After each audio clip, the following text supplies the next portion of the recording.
Je connais un pays que mon cœur embellit. Charles Stévenin, dit Papin, le fraudeux de la Semois.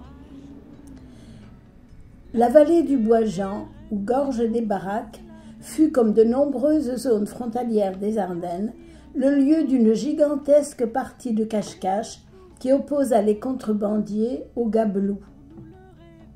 Le faible prix des diverses denrées, tabac, chocolat, café, farine, caramel ou coupe de Dinan, développa à la fin du XIXe siècle le commerce de 4 baraques situées en Belgique, le long du ruisseau du Bois-Jean, à quelques mètres de la frontière. Aussi, un trafic important s'instaura-t-il entre les vallées de la Meuse et de la Semois et les cafés-épiceries établis au milieu des bois.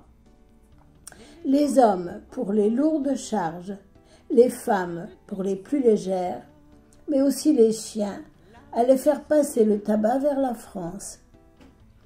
Vers 1890, le tabac envahit la vallée de la Semois du côté belge. Le kilogramme de tabac s'achetait 8 francs français en Belgique, alors qu'il était revendu en France 30 francs. Si Victor Droguet, le célèbre roi des contrebandiers, est entré dans la légende, Charles Stévenin, dit Papin, a marqué de façon indélébile les chemins qui relient les baraques à Tillé, Nohant et Haute-Rivière. Il existe une différence significative entre les méthodes de fraude de Droguet et Papin. Droguet agit souvent avec un ou une complice. Les charges qu'il transporte sont très lourdes. Son lieu de ravitaillement est souvent à la 4e baraque. Il utilise les chiens pour frauder. Sa clientèle est importante, notamment à Charleville. Papin a un rayon d'action plus limité.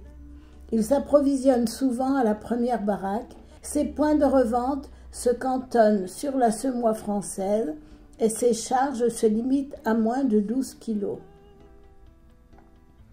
Né en 1893 à Nohant, Charles Stévenin est l'aîné d'une fratrie de 6 enfants. Son père, brasseur à l'origine, quitte Nohant avec femme et enfants pour tenir une grosse ferme à Givry. Charles fréquente une école à Charleville, puis s'engage en 1913 dans l'armée. Il ne reverra les Ardennes qu'en 1919, après avoir vécu des moments effroyables et des situations inhumaines qui le marqueront à vie et le familiariseront avec l'alcool. Charles est rebelle. Au front, il fait l'objet de citations élogieuses, mais aussi de punitions pour indiscipline. On lui refusera le certificat de bonne conduite à la fin de la guerre. Charles est résistant. Blessé en 1917 à la jambe droite, il est opéré et selon lui, l'os de la hanche était déjà ouvert. Charles est généreux. Il ne profite pas de ses permissions et les échange contre du vin et du tabac. Déjà. Charles est écorché vif. La Grande Guerre le traumatise à un point tel qu'il ne pourra se réinsérer ni dans la vie familiale à Givry, ni dans un travail stable. Charles est marginal. Revenu à Nohant, il vit de bière et de contrebande. Poursuivi dans la neige par 2 préposés des douanes le 30 décembre 1928, Charles est retrouvé adossé à un talus en état d'ivresse notoire. Il reconnaît être l'auteur des traces de pas venant de la 1re baraque, mais affirme n'avoir transporté aucune marchandise. Charles est un athlète. Les procès-verbaux des douaniers le découvrent comme étant un coureur réputé. Un seul préposé de la brigade des Hautes-Rivières pouvait rivaliser avec lui à la course. Il est robuste, d'une force herculéenne, mais nullement dangereux. Il est adroit, d'une agilité peu commune, spécialiste de la course, de la force et de la ruse. Un officier précise que pour l'attaquer avec succès, il faut le surprendre, le saisir sans lui laisser le moindre instant de réflexion. Charles est opiniâtre. Dans ses rapports, le service des douanes parle des baraques. Le 1er décembre 1926, 2 préposés en service volontaire s'étaient dissimulés en se couchant à terre à 50 mètres en arrière de la 2e baraque, maison Gérard. Ils virent passer Stévenin et Moreau, réputés pour se livrer à la fraude. Moreau fut arrêté à son retour, mais Stévenin put s'enfuir. Charles est opiniâtre. Condamné le 20 janvier 1927 à 15 jours de prison et 500 francs d'amende pour contrebande, il réitérera et sera à nouveau puni par la justice et détenu dans les geôles de la République le 7 avril 1927, le 17 février 1928, le 12 août 1929 et le 5 septembre 1931, toujours pour contrebande.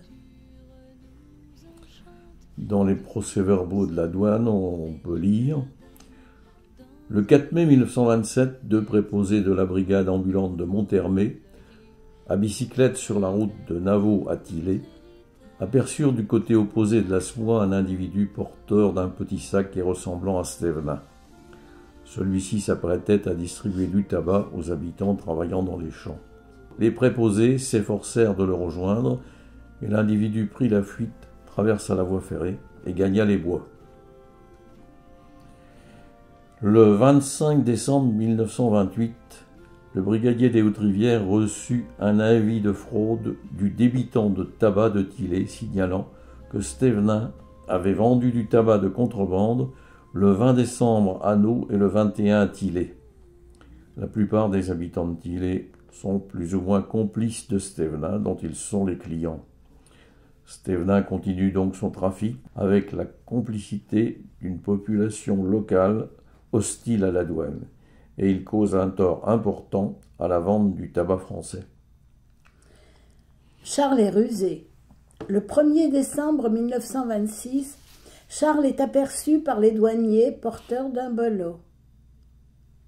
Ceux-ci appréhendent Moreau, l'acolyte de Papin qui le devançait, et ne transportait aucune marchandise. Mais Charles avait eu la prudence de se tenir en arrière de la borne frontière plantée à cet endroit et ne put être inquiété par les gabelous. Charles est astucieux. Il essaie un jour de remplir un tonneau de tabac, de fixer une lampe électrique sur le fût et de le lancer la nuit depuis la première baraque sur la Semois. Il attend ensuite, à Laval, en France, le passage de la lanterne et du tonneau et récupère le produit de la fraude. Charles est habile. Le 4 décembre 1931, il franchit la frontière au cul de Blémont. Il est aperçu et reconnu par un préposé de Linchamp alors qu'il court porteur d'un ballot. 2 autres douaniers prévenus se déplacent en vélo à Nohant, aperçoivent Papin dans les bois, qui, profitant de sa force exceptionnelle, réussit à s'enfuir en emportant son fardeau. Charles est philosophe. Depuis quelques semaines, il a une compagne. Ils ont un logis à Nohant. Rentrant d'une journée de fraude, on lui apprend que son ami est parti avec un autre homme. Il ne semble pas affecté et dit en patois « Il n'était plus ami qu'à loup ». Soit, elle n'était pas plus à moins qu'à lui. Les responsables de la douane rendent compte à leurs supérieurs des arrestations. Le 15 juin 1926, les préposés en patrouille entendirent dans les bois le bruit d'une fuite précipitée. Ils ne purent, en raison de la densité du brouillard et de l'épaisseur des taillis, se rendre compte de l'auteur du bruit. À proximité, ils découvrirent un ballotin renfermant 10,5 kg de tabac haché à fumer. Une autre nuit, dans la forêt. Les douaniers distinguèrent la tête d'un individu qui les surveillait. Se voyant découvert, celui-ci prit la fuite vers la frontière.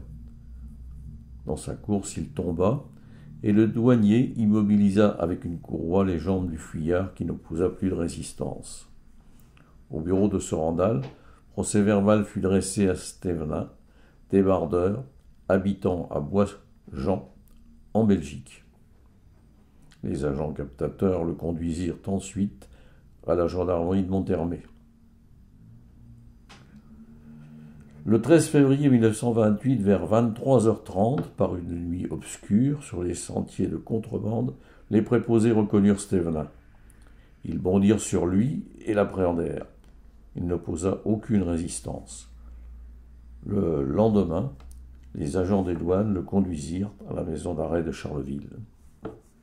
C'est en sortant de celle-ci qu'un jour il sauva un enfant de la noyade, ce qui lui vaut une médaille. Charles est altruiste. Charles est futé, appréhendé à Nau, en compagnie de 2 acolytes porteurs de ballots de tabac par un douanier en habit civil. Charles demande au préposé de justifier de son autorité en présentant sa carte professionnelle. Décontenancé par cette réclamation, le douanier cherche le papier faisant foi de sa charge. Charles et ses complices saisissent cette opportunité pour prendre la poudre d'escampette. Charles avait de l'humour. À la fin de sa vie, il habitait un baraquement en haut du Komodo. Les touristes passaient et lui demandaient le chemin menant au point de vue de la Roche Margot. Il leur indiquait, en précisant que par temps clair et en faisant attention, on pouvait voir la cathédrale de Reims. Nul à Haute-Rivière n'a jamais vu les tours de la cathédrale Notre-Dame, mais Charles avait sans doute conservé l'acuité visuelle qui lui permit tant de fois de déjouer la vigilance des gameloux. La mystérieuse Ardenne, l'hiver la neige pénètre, sous les portes les fenêtres, jusque dans nos maisons, chaudes comme des cocons. Elle se cache dans nos veines, la chaleur de l'Ardenne. Les légendes vivent encore, perdues dans son décor.